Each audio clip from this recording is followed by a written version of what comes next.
Welcome to this short video exploring the geotourism potential of Derby, Tasmania. Derby is a small, former tin mining town established in the 1870s and was one of the world's largest exporters of tin back in its heyday.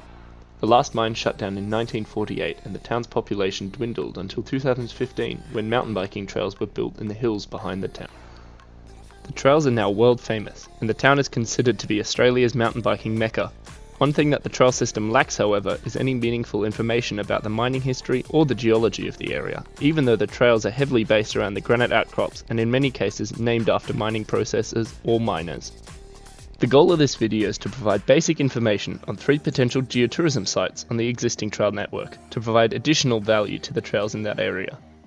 This video will hopefully pave the way for new educational infrastructure to be put up in order to better educate riders before they enter the trail the geosite is on.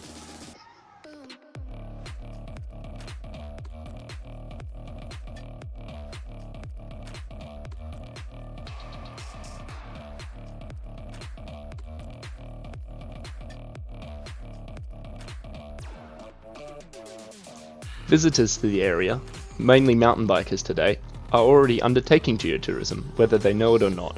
Trails like Trouty and Derby Tunnel, both of which will be discussed later, are prime examples of this, and riding on these trails, you ride both on and through some amazing history and geology.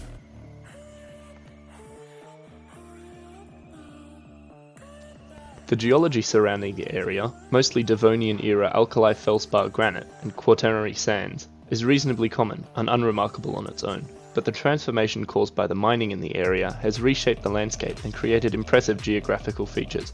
It's also injected cultural value into many of the landsforms we see today, which increases its touristic potential.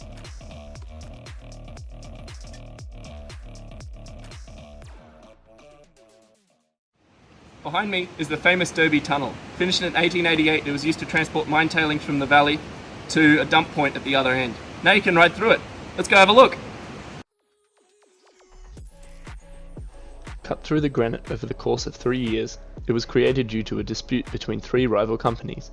The tunnel maintains a perfect 4-degree gradient over the 400 or so meters to allow for the tailings water to drain away, which also happens to be the perfect gradient for rolling down on a bike.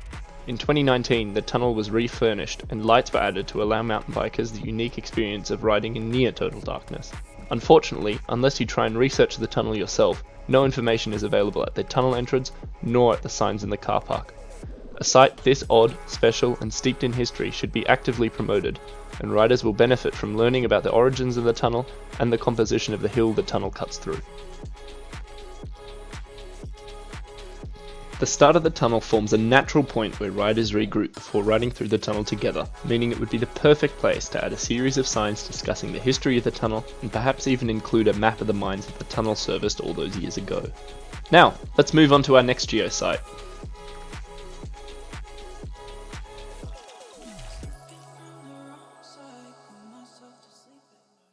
Welcome to Breezes Hole.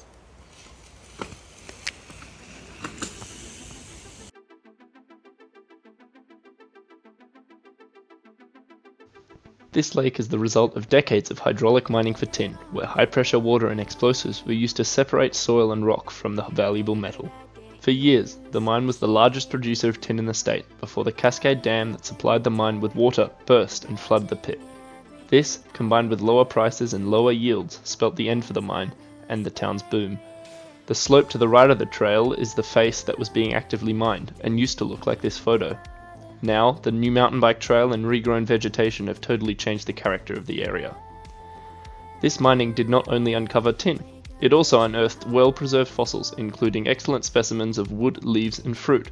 The presence of the overlying basalt in the area suggests that the site is from the Paleogene or earliest Neogene geological era. Not only is the site a wealth of important Tasmanian history, the aforementioned fossils include Cenozoic plant macrofossils, which have only been found at one other site in northeastern Tasmania. It preserves the evidence that contributes to our understanding of the character, evolution, and paleo-environmental context of Tasmania's Cenozoic flora. These fossils are listed as being of global significance for this reason. Unfortunately for tourism, the pit, and thus the fossils, are flooded and are unable to be accessed. The story of the mine and the spectacular lake and cliff it has left behind are still well worth the visit, particularly if information about the fossils was put in.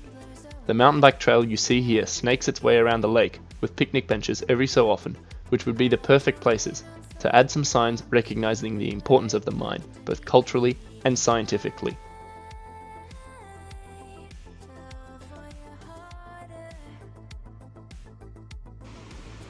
Overlooking the town is one of Derby's icons, Trouty Rock. Originally called Shark Rock by kids in the swimming pool below back in the heyday of Derby, it was renamed in the 60s to represent the rainbow trout found in the river. It was then drawn by local artists and continues to be loved by tourists and locals alike. The potential value for this site comes from two main sources. Riders on the Trouty Trail you see here are riding over some absolutely gorgeous granite slabs before coming flying past the trout mural. The top of the trail would be an excellent place to add a small sign to tell the story of the formation of the slabs and the story behind the name and the mural. The mural is also able to be seen from the town and also the road into the town from the east, and a pull-off area on the road exists where the earlier clip was taken from. It is a popular spot to pull over and take a photo, and would be another great place to add a little information about the geoheritage and cultural heritage of the site. That concludes this short video covering some of the geotourism offerings currently found in Derby. The big takeaway from this is that Derby's touristic users would benefit from even just a little bit of educational signage, especially on the topic of mining in the area. Unless you are familiar with mining methods, many features on the trail like the giant rock piles around the place might not make much sense, which some signs with general information at the base of the mountain could easily explain, as well as signs at the top of the mountain and the top of the trails for those reasons we discussed in this video. Thanks for watching.